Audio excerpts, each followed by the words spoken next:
얼마 전까지만 해도 뭐 친윤계 의원으로 불리는 뭐 좌장이라고 불리기도 합니다만 정진석 의원과 설전을 이어갔던 이준석 대표 주말 사이 거치면서 조금 사그라들 줄 알았는데 취임 1주년 기자간담회에서 여전히 폭풍 작심 발언을 쏟아냈습니다. 한번 들어보시고 이어가 보도록 하겠습니다. 제가 취임한 게 6월 11일, 날짜는 잊지 못한 날짜인 것 같은데 지난 1년 동안에 저에게 주어졌던 역할은 이미 성공적으로 했다라고 저는 생각합니다. 주장의 대립 속에서 저는 결코 양보할 수 없는 지점 속에서는 계속 얘기할 수밖에 없는 겁니다. 제가 좋은 게 좋은 거지 하면서 그거를 할 것이냐. 그게 오히려 자기 정치에 가깝겠죠. 지금까지는 그걸 안 하고 제가 대선 승리와 지방선거 승리를 위해서 하는 선택을 했던 겁니다. 제가 이런 오늘 1년차 맞아가지고 얘기를 계속 하는 거는 그냥 제가 봤을 땐 경이롭습니다. 제가 봐도 여기까지 제가 온 게. 예. 이제 경이롭습니다. 그 수많은 제가 봤을 때는 공작을 뚫고 여기까지 온 게 참 경이롭습니다. 이종근 평론가님. 네. 뭐 이제 저기에는 자조, 뭐 비아냥, 뭐 등등의 복합적 감정도 표현됐겠으나 어쨌든 자신의 1년 임기를 되돌아보니까 경이롭습니다. 네. 네. 오늘 그 간담회 저도 봤고요. 또 전문도 다 봤습니다. 그런데 일단 자랑은 했죠. 두 가지. 하나는 자기가 두 번의 선거를 이겼다. 당대표로서 이겼다. 그다음에 두 번째는 자기가 들어왔을 때 당원이 20만 명이었는데 지금은 80만 명이다. 이 두 가지를 크게 자랑을 했습니다. 그리고 경이롭다. 이 경이롭다라는 건 물론 당대표로서 상대 당의 공격을 받을 수밖에 없지 않겠습니까? 그런 것만이 아니라 사실은 또 당내에서 그렇게 많이 흔들었는데 사실은 그래서 공작이라는 표현이 사실 당 바깥에서 받은 것보다는 당 안에서 받은 게 그렇게 표현된 것처럼 느껴집니다. 어쨌든 그런 것을 뚫고 이렇게 결과를 냈으므로 본인이 스스로도 생각했을 때 참 경이롭다라고 표현한 것 같습니다. 네. 저때 이제 1년 전이네요. 이 당대표 선출된 이후에 이제 당기를 흔드는 모습, 이준석 대표의 모습도 봤습니다. 근데 본인이 이제 이렇게 경이롭다. 내가 봐도 참 대견스러워. 이제 그런 거예요. 근데 자기가 볼 때 잘했지만 후한 점수지만 어쨌든 논란의 중심에 1년간 되돌이켜보면 늘 중심에 있었어요. 논란의 중심에. 그렇죠. 항상 정치적인 발언이 상당히 수위가 좀 높았기 때문에 그런 부분이 있는 것 같습니다. 1년 전으로 거슬러 올라가서 전당대회를 치를 때도 본인의 경쟁 상대였던 뭐 중진 의원들에 대해서도 뭐 팔공산 운운하면서 본인의 어떤 정치적 이력이 비교적 처지는 부분에 대해서도 상당히 상대방이 듣기에는 인신공격성으로 들릴 수 있는 발언을 좀 서슴지 않았던 부분도 있었고 네. 가장 좀 논란이 됐던 건 사실 윤석열 대통령 그 당시 후보와의 갈등 국면이었습니다. 퇴로가 없을 거다라고 전망이 나올 정도로 그 당시에 극한 대립을 했는데 김종인 위원장을 영입하는 문제와 관련해서 본인을 패싱했다라고 하면서 그 당시 SNS에 당대표가 선거를 치러야 되는데 그렇다면 여기까지 이렇게 이야기를 하고 그냥 잠행을 했어요. 네. 그렇다면 이 국면을 돌파하는 데 있어서는 상당히 그 윤석열 당시 후보로서는 굉장히 곤혹스러울 수밖에 없었고 이런 게 사실 이준석이라는 당대표 정치인을 평가하는 데 있어서 네. 굉장히 갈등 국면 속으로 본인을 정말 던진다라는 평가를 받게 하는 요인들이었는데 네. 이번에 있었던 취임 1주년 기자회견도 당대표가 본인이 정치를 앞으로 자기 정치를 하겠다라고 이야기하는 거는 저는 한국 정치 역사상 없었던 일인 것 같습니다. 당연히 당대표는 자기 정치를 하는데 그 말을 왜 굳이 이 취임 1주년의 일성으로 했어야 됐는가. 굉장히 갈등 요인으로 작용할 수밖에 없게 된 것 같습니다.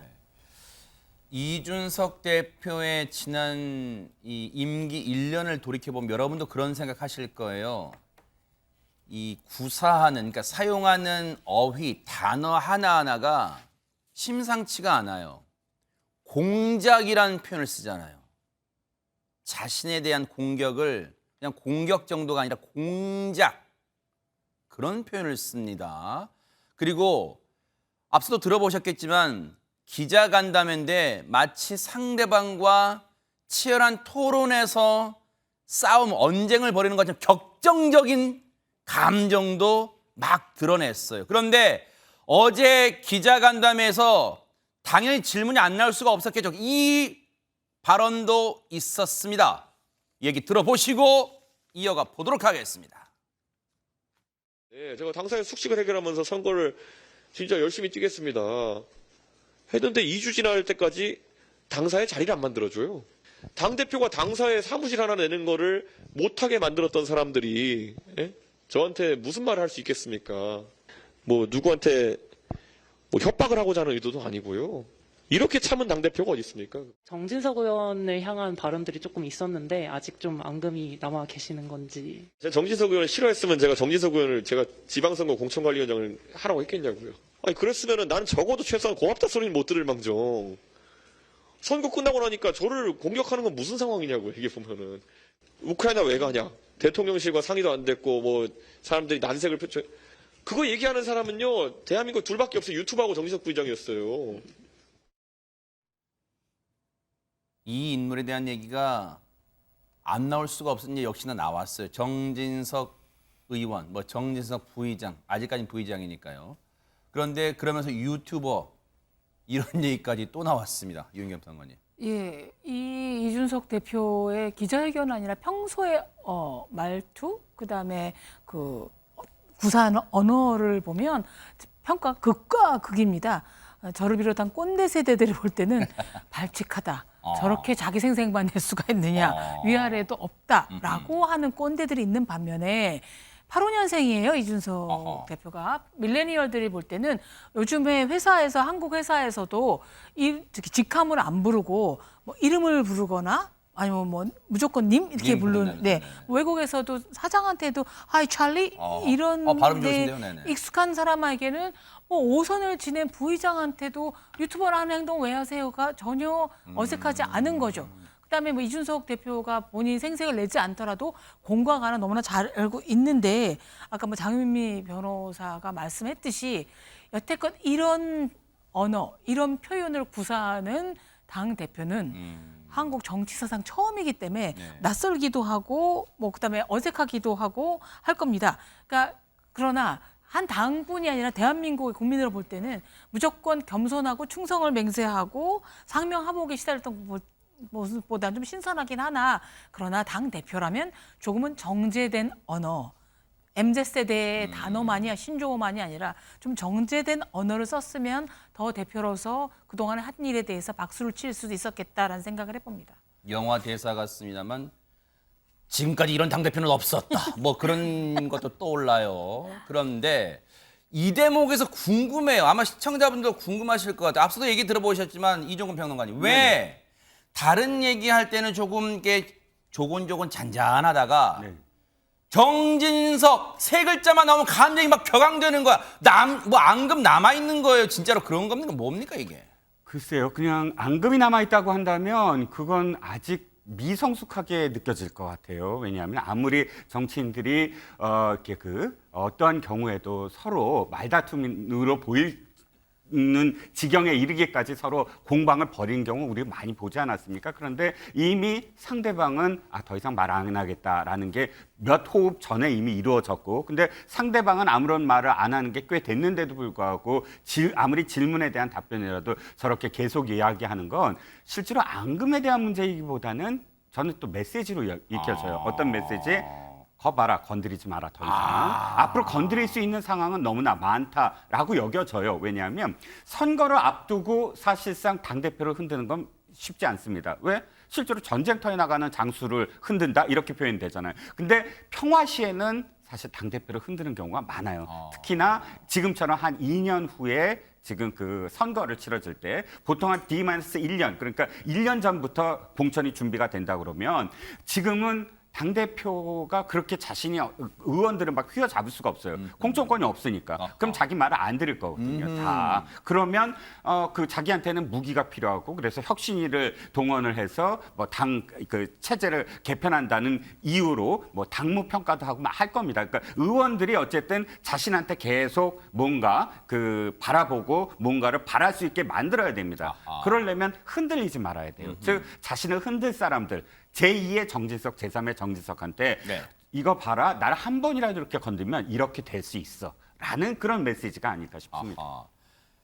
이에 대해서 이분도 궁금해요. 지금 박성배 변호사님, 정진석 의원은 지난주에 떡하니 SNS에 액자에 뭐 있잖아요. 그거 뭐 한자어 소위부답인가 올렸는데, 그럼 그때 이후에 어제 기자간담회 발언도 들었을 텐데 별다른 반응 없어요, 지금도? 별다른 반응을 보이지 않고 있습니다. 말씀해 주신 것처럼 정진석 의원 지난 9일 SNS에 김종필 전 총리가 쓴 휘호 소위부답 사진만 올리고 아무런 설명을 덧붙이지 않습니다. 아하. 이 소위부답은 웃을 뿐 답하지 않는다는 의미인데 이 대표의 기자회견에 대해서 한 언론이 그 입장을 물어도 정 의원은 소위부답하겠다는 입장에 변함이 없다고만 밝히고 있습니다. 갑자기 왜 말을 아끼는가? 정 의원 입장에서는 이 대표와의 논쟁이 특이되지 않기 때문입니다. 먼저 공격의 포문을 열었지만 생각 이상으로 강하게 되받아쳐 오는 것도 부담인데다 이 논쟁이 장기화될 경우 말꼬리나 사적 감정으로 당대표와 대립각을 세운다는 비판도 면하기 어렵고 더 이어진다면 나이 때문에 자꾸 훈계한다는 비판적인 인식도 더 고착화될 우려가 있기 때문입니다. 아하. 자, 이런 가운데 어제 취임 1주년 기자간담회에서 이준석 대표가 강조한 게 있습니다. 한번 들어보시고 이어가 보도록 하겠습니다. 저한테 자기 정치한다고 그렇게 막 얘기하시는 분도 있는데요. 이제 제대로 자기 정치 한번 해보겠습니다. 지금까지는 저는 선거에서 승리하기 위한 정치를 했습니다. 제가 책임이 있는 선거지 제 선거 아니지만은 목숨 걸고 뛰었습니다. 그런데 이제 자기 정치 좀 하겠습니다. 지금까지 저에 대해서 사실관계도 맞지 않는 그런 비판과 비난을 가해오셨던 분들에 대해서 지금까지 많이 참았습니다.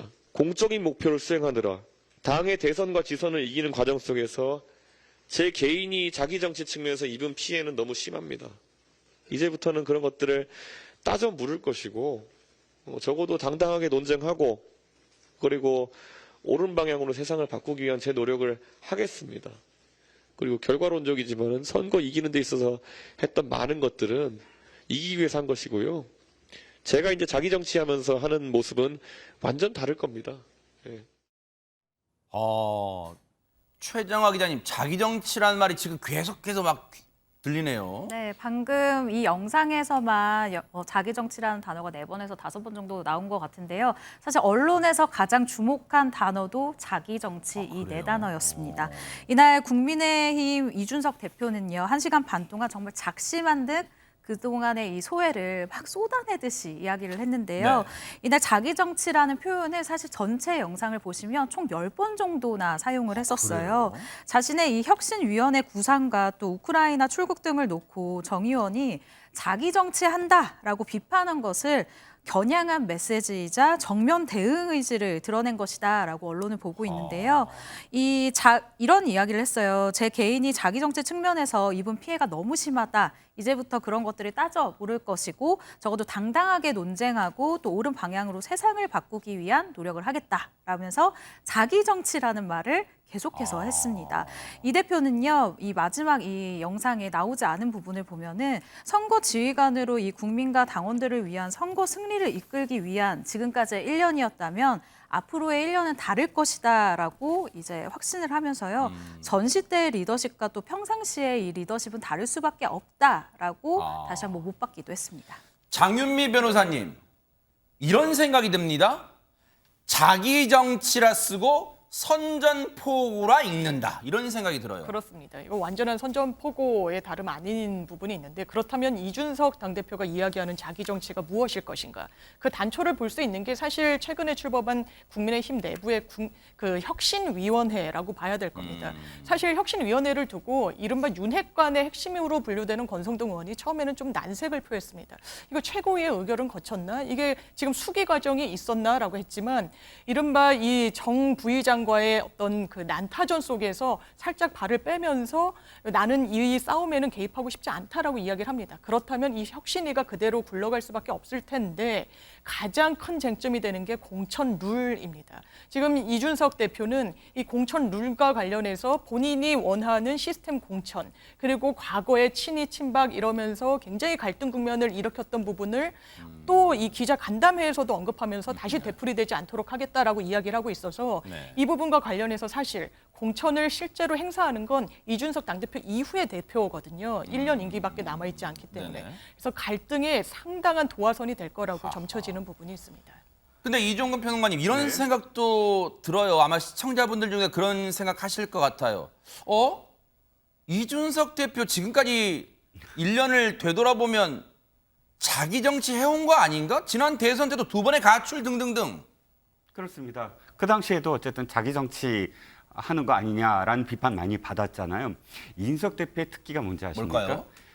자기 전쟁터로 끌어들여요. 아, 그래요? 예를 들자면 이겁니다. 그러니까 이 혁신위원회 만든 거 있잖아요. 충분히 김기현 원내대표처럼 전 원내대표처럼 아니 그 수기도 안 하고 혁신위원회를 만들어요? 했을 때 바로 되받아칠 수 있는 게 있습니다. 그럼 혁신이 나쁜 거예요? 혁신하지 말자는 얘기예요?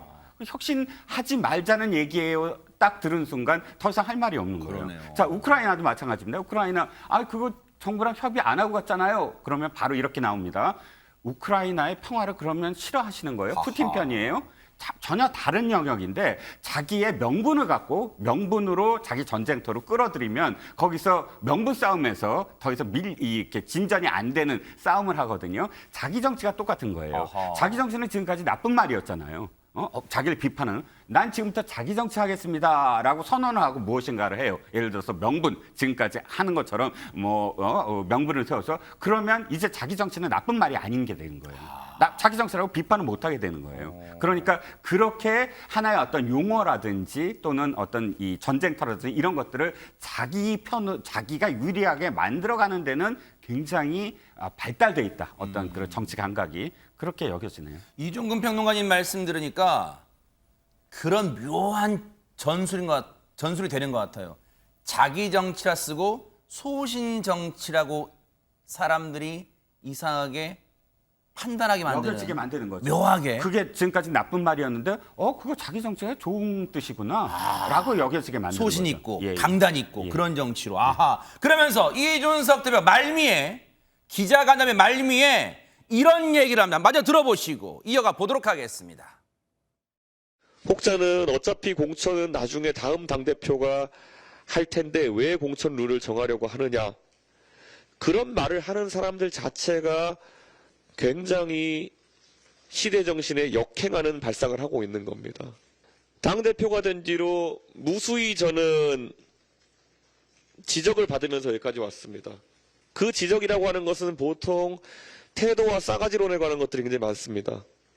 많은 사람들이 선의로 조언을 했는지 악의로 조언을 했는지 모르겠지만은 그 조언을 다 받아들이면은 저는 프랑켄슈타인이 됩니다. 때로는 따뜻한 아이스 아메리카노를 한 잔 달라는 취지의 주장도 많이 듣습니다. 메시지전을 강하게 하라는 주문과 동시에 어느 누구도 화나게 하지 말라는 주문도 동시에 받기도 합니다. 불가능에 도전하라는 얘기를 많이 듣는 겁니다. 좀 그런데 이제는 좀 그만 그런 어떤 아이스 아메리카노, 따뜻한 아이스 아메리카노 같은 주문은 좀 그만했으면 좋겠습니다. 당내에서. 예. 제가 흑화하지 않도록 만들어 주십시오. 예. 이준석 대표 얘기를 듣고 있으면 표달 같아, 표달. 표현의 달인. 대박 사건입니다. 따뜻한 아이스 아메리카노 주문하지 말랍니다. 이게 전형적인 밀레니얼 Z세대, MZ세대들의 언어입니다. 만만치가 않죠. 프랑켄슈타인 나는 괴물이 될 수도 있고 날 흑화하게 만들지 마라. 자기가 하겠다는 게 아니라 당신들이 만드는 거다. 왜냐하면 충성도 하면서 개혁되라, 혁신되라. 그다음에 어른들한테 고분고분하면서 젊은 층을 흡수해라. 아무런 억울한 면도 있겠죠. 근데 저는 이준석 대표를 보면 저분이 그 대만식 물만두인 샤롱바오 소룡포 같은 사람이구나. 귀엽고 만만하게 생겨서 한 입 훅 털어 넣었다가 뜨거운 국물이 확 혀천장을 데이게 하는. 예. 그래서 우리가 젊은 세대를 만만히 봐서도 안 되겠지만 너무 뜨거운 물로 어르신들의 혓바닥을 데이게 해서도 아름다운 상생 정치는 안 될 것 같고요. 물론 큰 기여를 했으면 또 인정도 해주고 칭찬도 좀 해줘야만 흑화가 되지는 않을 것 같습니다. 이종근 평론가님, 네. 우리가 이제 요즘 어떤 말을 줄여서 하는 게 이제 막 유행이잖아요. 요즘 뭐 한창 유행이 됐습니다만 네 글자. 어제 기자간담회를 듣고 당내 분위기는 네 글자 아닐까요? 할만하안. 뭔가 할 말은 많지만 지금 또 분위기상 못하고 그럴 것 같아요 지금. 네, 그렇습니다. 말을 하면 바로 되치기를 당하거나 혹은 봉변을 당하는 어떤 상황이 이어지고 있죠. 기억하시겠지만 원희룡 지금 국토부 장관이지만 당시에 이제 대선 당시 경선 당시에 원희룡 전 의원하고도 한번 대판 붙지 않았습니까? 원희룡 의원이 저녁 6시까지 사과해 뭐 했는데 6시까지 사과를 안 해서 도리어 원희룡 의원이 그냥 이 평화를 선언한 적도 있고요. 네. 이렇게 몇 번 거치다 보면 내가 실질적으로 윤석 대표에게 당당히 무슨 말을 했을 때 그것이 어떻게 받아들여질까 이런 어떤 생각을 할 수밖에 없지 않겠습니까? 저는 이제 이 다음에 돌아올 것이 무엇이냐라는 생각을 하면 네. 지금 우리가 가장 뜨거운 게 사실은 세대 갈등이에요.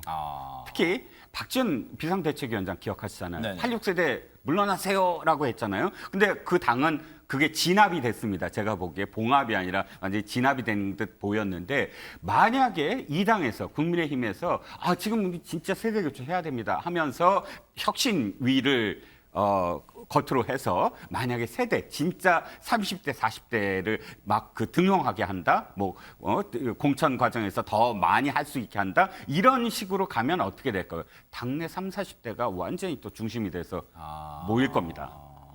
이 갈등이 일어나면 지금 현재의 기득권이라고 표현되는 중진 의원들이 상당히 수세에 몰릴 수밖에 없어요. 그건 명분이 있는 거니까요. 그러니까 자기 정치라고 표현하지만 그러나 이런 식의 어떤 명분을 들고 부딪혀 나갔을 때 이런 흐름으로 그러니까 어떤 전쟁터를 또 만들 가능성이 커요. 그러니까 그걸 또 느끼는 지금 중진이나 재선 이상의 의원들은 상황이 어떻게 되는 거지 하고 지금 지켜볼 수밖에 없는 상황이죠. 아하. 이준석 대표가 임기 2년 중 1년의 반환점을 돌았어요. 근데 지금 들어보신 것처럼 기세 등등합니다. 왜? 큰 선거 2연승을 만들어낸 주인공이잖아요.